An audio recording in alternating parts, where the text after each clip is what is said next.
News Radio 700 WLW. So another week of COVID hysteria, and we always like to begin this particular part of the program with COVID porn because I know we just can't get enough of it here in the media. We can't get enough of COVID. We may have an open border where half of South America and parts of other places streaming in uncontained, unmolested, and dispersed into the rest of the area. But pay no attention to that. That has nothing to do with COVID numbers going up. Do not pay any attention to the man behind the curtain. No. We have to pay attention to those who aren't vaccinated, and we have to pay attention to those who are vaccinated, wearing masks, and now protecting those who aren't vaccinated because we might have something up our nose that could infect other people. This is where we've gotten with all of this. And it's staggering, too, when you sit back, and I do this a lot. I just like to look back and see where we've come from and how all of this has begun. And believe it or not, I do keep a wealth of past articles that I refer to from time to time just to see what we've been told, now what we're being told, and where is the end game for all of this, and how much is it medical, and how much is it a political game? Because if you look at Joe Biden's numbers, if you look at his performance numbers, by or news organizations like ABC, which I don't think ABC would ever be accused of being a conservative news operation, they now have Joe Biden underwater with his approval ratings, except when it comes to his handling of COVID. So now one has to wonder how much politics is driving this and how much science is driving this. We're seeing Delta waves in India and the UK already receding. Could the same thing happen in the United States? And if they do, will it be because we were all told to mask up again and all told to get a vaccination again and all told that what we're being told from the current administration are the things that really worked? And a great hosanna may welcome everybody from inside the Beltway at some point later on in this calendar year. It just makes one wonder. But where are we with all of this? The Delta variant we know is there. Nobody is denying it. It's there. We also know it's not as deadly as the first wave of COVID-19, particularly if you've been vaccinated. But if you haven't been vaccinated, and there is a large segment of this population that has not been vaccinated, why so? And what are you holding out for? And really and truly, should you be hammered over the head day after day after day to get vaccinated if you're not going to get vaccinated?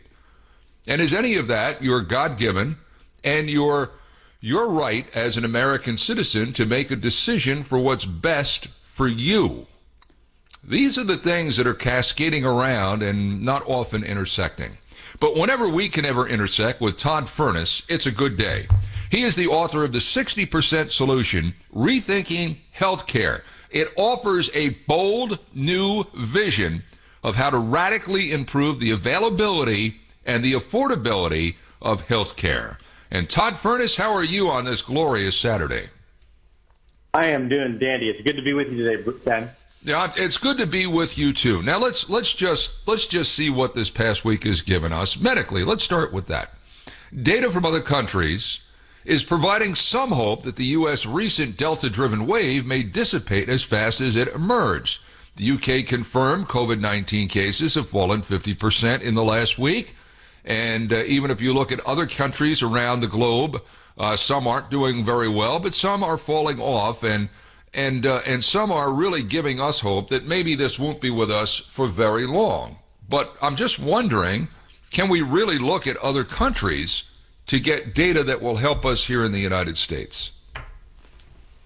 Well, we can to some extent, but the problem we have is that it can easily be misconstrued. So, for example, I love the story that you mentioned earlier about what's going on in England and what's going on in India. Now, in England, for example, we have a very high vaccination rate, and that's wonderful. And yet we've had what they call Delta variants in a breakthrough form. And what they're showing is that Delta variant obviously is very transmissible, but it's not nearly as lethal as you correctly point out. And it's oftentimes asymptomatic. So what was discovered when they tested a bunch of folks over in Britain was that 92% of those tested had antibodies. So what happens is they may or may not have symptoms, but when they get through that first initial phase, they develop antibodies, and now you've got herd immunity. This thing that was mythical, this unicorn of epidemiology, was manifesting in the form of the fact that 92% had antibodies, which then made them even stronger in fighting against any form of COVID. Yeah. You know, you just used a word that apparently Joe Biden can't pronounce, or his team of medical advisors there in Washington won't pronounce, and that's antibodies. Why won't anybody address the fact that that's a very real thing, and that it might have something to do with people who are reticent to get a vaccine right now? Why won't anybody talk about antibodies? It's almost like it's a four-letter word. Well, you and I had a conversation once where I really enjoyed. I enjoy all of our conversations, but one was particularly a standout. And we talked about how wisdom is the application of your values to the fact pattern to make a decision. Or judgment, right? Mm-hmm. Judgment is the application of your values to make a decision. Well, rules are the enemy of that decision-making process in many regards, because it's essentially a prepackaged exercise of judgment. So what's happening now is we have these rules being rolled out. You have to get the vaccination, or you have to wear a mask. But the next question is never asked, which is, have you had COVID?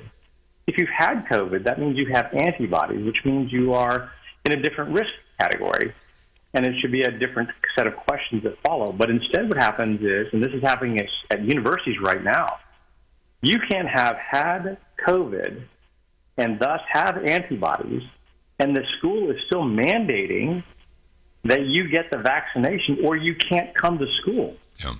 And that's an example where it just doesn't make, like I like to say down here in Texas, that doesn't make a whole lot of walking around sense. No, and we're quick to hear the word that everybody wants to throw around, which is science. Well, antibodies are part of science. So if we're so quick to jab people with a vaccine that it hasn't been approved yet by the FDA, but okay, I mean, it seems to work. We don't know what happens 20 years from now. We may all be growing sixth toes. We don't know. But if they're so quick to jab and inject you with something, why wouldn't the federal government be interested in taking a needle, putting it in your arm, and drawing something out that might be an indication as to whether or not you have antibodies? Why isn't there that kind of enthusiasm? It's actually a mystery to me, but I think in part maybe because the easier solution when you're trying to manage through a pandemic of this magnitude with this many people involved is just to make simple blanket rules and make all of the questions that follow those rules binary, meaning have you had the vaccination or not? If the answer is yes, you go to this line. If the answer is no, you go to that line. And that way you don't have to do a whole lot of homework. The other thing that happens is it makes the paperwork and the validation a lot easier, theoretically. Now, the question is, what happens if somebody says, yeah, I've had the vaccination, and they have no documentation, either because of poor record keeping or because they never got any proof of it in the first place? Right. What happens there? So there are a lot of issues. And what I find really troubling, Ken, is when you try and point out the pragmatic implications and the pragmatic challenges associated with managing and monitoring and implementing these passports and this documentation, there's a constant dismissing of the complexity of that level of that stage of the game, and that's not helpful either. So, I think we have to take a different approach, which is make it the responsibility of the individual, especially given where we are today, where while there are many people who have not been vaccinated, the people who are at risk are the people who are not vaccinated. It's not the other way around. Exactly. And okay, so there's a boogeyman up my nose now, even if I've been vaccinated, and I may be carrying this around and give it to somebody that's not vaccinated. But here's what I don't understand about this, and I don't know whether anyone does, but I'm going to hit you with it because you have far more knowledge on this than me. It seems like if we talk about rules fitting all and mandates fitting all, it seems to me the minute we get to a point with this where we don't like, and by we I mean the federal government, we don't like where the numbers are going. We don't like the fact that there is a significant amount of people that haven't been vaccinated. We see yet now another strain. It's the Delta strain. Next year it could be the Centurion strain, and who knows? It seems then we get new rules. And it just seems like goalposts moving. It's like rules are moving on this.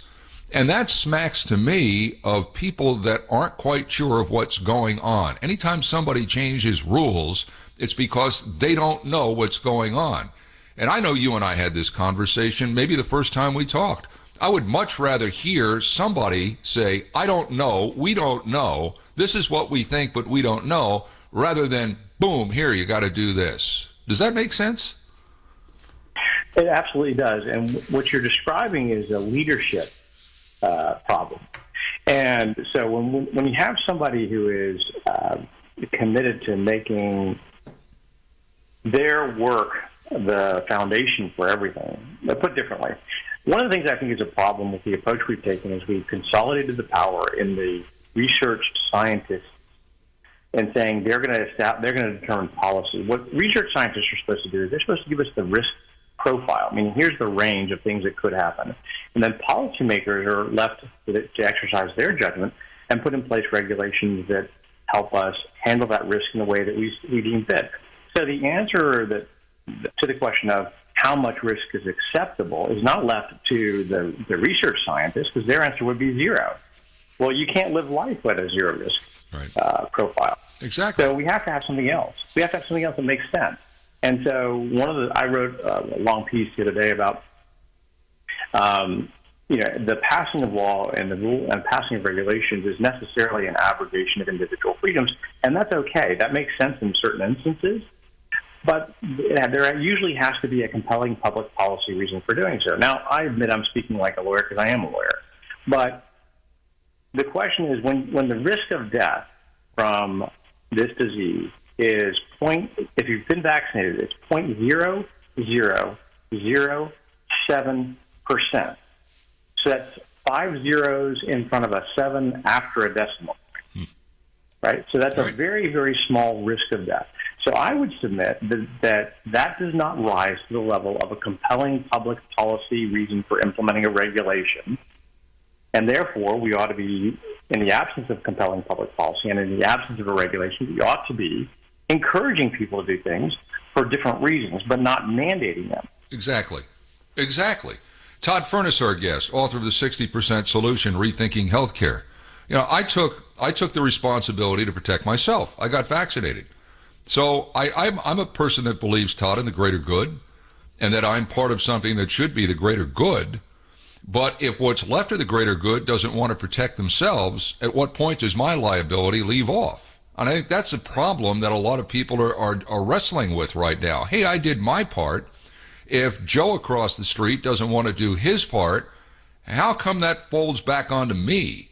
And it makes you wonder again about these asymptomatic situations that we're talked about, we're being told about, not talked about, being told about, and with a messaging from a government that has been, at the very least, inconsistent since the start. I think a lot of people are saying, wait a minute, I did my part. Why should I have to watch out for him if he didn't want to do his part? I think that's getting lost in all of this hysteria around COVID. Am I wrong?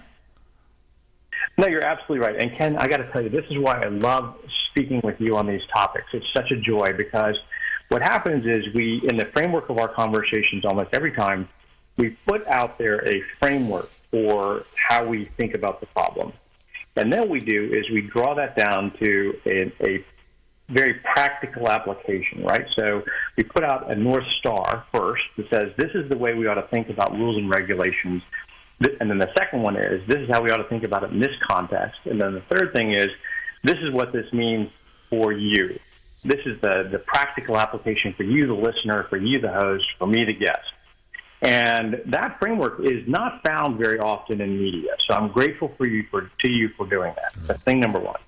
Thing number two is what you're describing is the output of the decision that's made at the second level, which is how do I react and when can I react differently once the decision has been made to implement a regulation or a rule that is supportive of a compelling public policy, right? And so that's the issue that we're grappling with. And I think the answer is you can only do, just like diligence is the obligation of the reader in social media, the role of the individual can only be to do whatever the individual can do.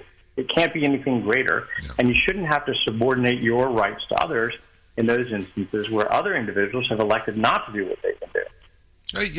Yes, and if I'm not mistaken, that's kind of what this country was all about here to a very short while ago. And you know, it's what's just baffling sometimes is on this station, on other stations, on network shows, you'll hear they'll bring an epidemiologist on, and he'll talk about germs, and then they'll bring a psychologist on, and they'll talk about what it's doing to the mind and to the brain and whatnot. Then they'll bring in a sociologist as to why certain groups want to get inoculated and others are reticent.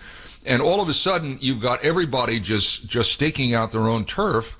There's nobody anywhere that's quarterbacking all of this. And I think it goes right back to where we were in March. Everybody has got their own opinion, and they're saying their own thing.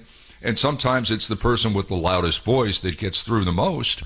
But we don't have anybody that's riding herd on any of this. It's not the CDC. They seem to be a collection of clowns. It's not NIH. They may have been compromised greatly by this. We'll find out perhaps down the road. There really is no one in charge of any of this, is there?